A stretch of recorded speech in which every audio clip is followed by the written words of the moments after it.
नमस्कार, मैं जितेंद्र गुप्ता। आप देख रहे हैं स्टार सिटी न्यूज़। मैं इस वक्त मौजूद हूँ जिला चांदनी चौक। हमारे साथ इस वक्त मौजूद हैं सारिका श्रीवास्तव जी, महिला मोर्चा चांदनी चौक से उपाध्यक्ष हैं। मैम, आपका स्वागत है। सारिका जी, मेरा आपसे पहला सवाल है, आपकी जो राजनीतिक जर्नी है भाजपा में आपको जो जुड़ा हुआ, कैसे आना हुआ आपका? देखिए, मेरी शुरू से ये मानना रहा है कि समाज सेवा यदि हमें कोई समय मिला है तो हम उसका उपयोग सही रूप में करें। तो मेरी ये शुरू से सोच यही रही है कि समाज सेवा की जाए। तो जैसा मेरा प्रोफेशन है, मैं फ्री आई कैंप लगाती हूँ। तो उससे मेरा जुड़ाव सेवा से बढ़ता गया। और मैं समझती हूँ कि जब कोई उद्देश्य अच्छा होता है तो उसका माध्यम भी उतना ही उत्तम होता है। तो मेरा जो उद्देश्य था सेवा करने का, वो ये राजनीति में क्षेत्र में आके मैं समझती हूँ तो थोड़ा सा मेरा ये और अच्छा इसका लेवल बढ़ जाएगा, लोगों की सेवा तक मैं पहुँच पाऊँगी। अच्छा, जैसे कोरोना काल जो संकट पूरे विश्व में फैला था 23 मार्च को, जब लॉकडाउन लगा, उस समय आपकी कैसे मेरे स्टार्टिंग दौर में? उस समय मैंने हर जगह लोगों तक अपने मोबाइल फ़ोन किसी माध्यम से भेजे। और जो भी ज़रूरत की चीज़ें हैं, मूलभूत सुविधाएं, उसमें अनाज हो, सैनिटाइजर हो, ये सारी चीज़ें मैंने उनको मुहैया कराई हैं। और आज भी, अभी भी कोरोना के बाद भी अभी चांदनी चौक में मैंने एक अपना प्रोग्राम ऑर्गेनाइज करा था। उसमें सैनिटाइजर, मास्क और छड़ियाँ वितरित की थी। अच्छा मैम, आपको जैसे भी जिम्मेदारी नहीं दी गई है महिला मोर्चा जिला चांदनी चौक से, तो आपकी क्या प्लानिंग है? आप संगठन को किस तरह लेकर जा सकती हैं? हाँ, मेरा ऐसा सोचना है, यदि मैं महिला मोर्चा से जुड़ी हूँ तो सबसे पहले मैं संगठन के साथ मिलकर महिलाओं को एक मजबूत आधार दूँ, जिससे महिलाओं को उनका सशक्तिकरण के बारे में उन्हें ये पता चले कि हमारे लिए सरकार ने क्या योजनाएं की हैं और हमें उनको कैसे उन तक मैं कैसे उनको लाभ पहुँचाऊँ, ये मेरा सोचना है। तो अभी तक आपने कुछ हाल ही फिलहाल कुछ किया है, जैसे महिलाओं के लिए रोजगार या घरेलू हिंसाएं जो होती हैं? हाँ जी, हाँ जी, मैंने अभी इसकी प्लानिंग करी है कि मैं जैसे अभी आत्मनिर्भर भारत जो शुरू हुआ था, उसमें मैं उन महिलाओं को जो काम करना चाहती हैं पर अपनी आर्थिक स्थिति के कारण वो काम नहीं कर पा रही हैं, तो मैं उन तक कुछ जैसे सिलाई मशीन का वितरण हो गया, और उनको ब्यूटी पार्लर जैसे कई खोलना चाहती हैं, तो उन तक मैं अपनी सुविधाएं दे पाऊँ, ये मेरा सोचना है। मैम, अभी आपकी चांदनी चौक जो विधानसभा यहाँ की क्या क्या बेसिक समस्या आपको लगती है अभी?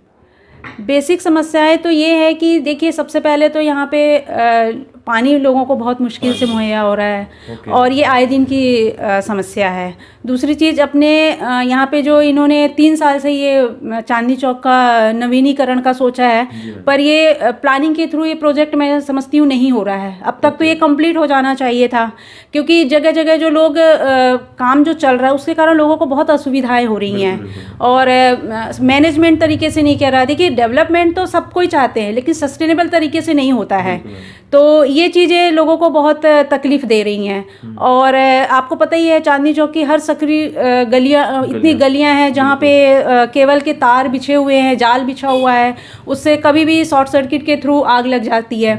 तो उस तक फायर ब्रिगेड का पहुँचना बहुत मुश्किल होता है। तो इस तरह के इन जो सोचना चाहिए कि कुछ आग लग रही है तो कैसे पुख्ता इंतज़ाम अभी यहाँ पे नहीं है। और जो तार हैं उनको भूमिगत कर देना चाहिए। तो ये सारी समस्याएं हैं। तो क्षेत्र के विधायक कहीं ना कहीं नज़रअंदाज कर रहे हैं इस क्षेत्र में?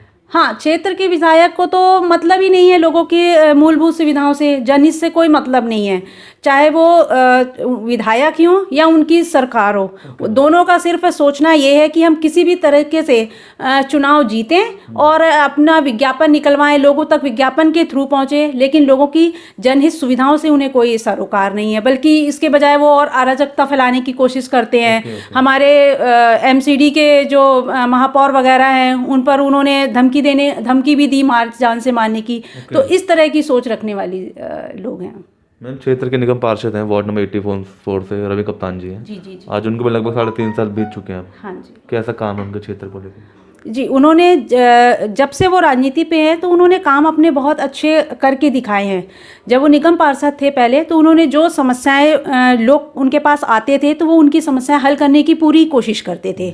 और उन्होंने करी भी। आज भी लोग उनके पास जाते हैं तो वो कभी किसी चीज़ के लिए मना नहीं करते। उनका हमेशा रहता है कि मैं किसी भी तरीके से लोगों की हेल्प करूँ। अभी भी उन्होंने, जब ये कोरोना काल हुआ था तो सब जगह सैनिटाइजर का छिड़काव करवाया था उन बोलने पर। जी। अच्छा मैम, 2022 में चुनाव है MCD के। अगर आपको पार्टी मौका देती है वार्ड 84 से, तो आपकी कोई तैयारी आगे? तैयारियां तो देखिए मेरी शुरू से और आखिरी तक यही रहेगी। मेरी कोई चुनाव लड़ने की या जीतने का ऐसा कुछ भी नहीं है। मैं चाहती हूँ कि मैं संगठन के लिए मजबूती से काम करूँ और मजबूती से ही मुझे उस मजबूती से ही संगठन सोचे और अपने आप टिकट दे के, मैं इस चीज़ के लिए अभी प्रिपेयर नहीं हूँ कि मुझे टिकट ही दे।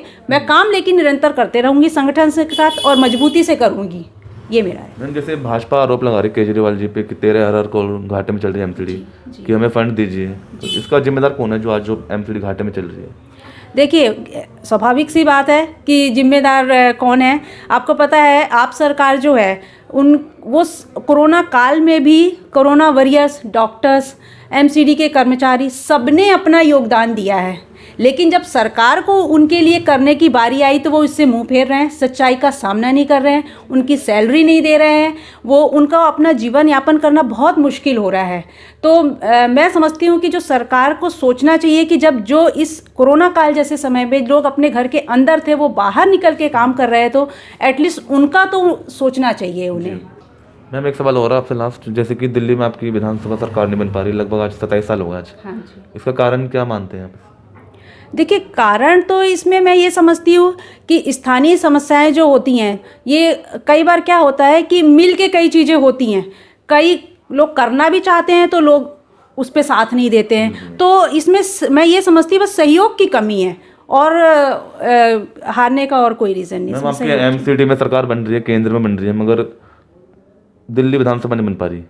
हाँ। इसका भी कहीं ना कहीं दुर्भाग्यवश कारण माना जा रहा है कि बीजेपी को जनता लाइक नहीं कर रही, या कहीं ना कहीं गुटबाजी मानी जा रही है पार्टी में।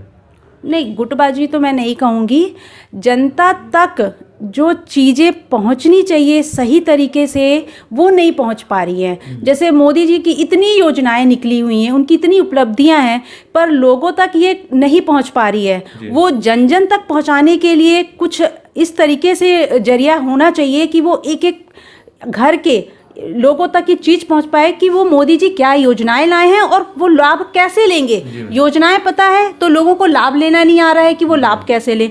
तो ये सब चीज़ों पर जब हम ध्यान देंगे तो हम विधानसभा चुनाव भी जीत पाएंगे। और मेरा ये मानना है कि मोदी सरकार जो उपलब्धियां हैं वो उसमें किसी कोई जाति संप्रदाय को लेकर उन्होंने नहीं करी हैं, हर क्षेत्र के लोगों के लिए उन्होंने योजनाएं दी हैं और वो सब लाभ ले सकते हैं।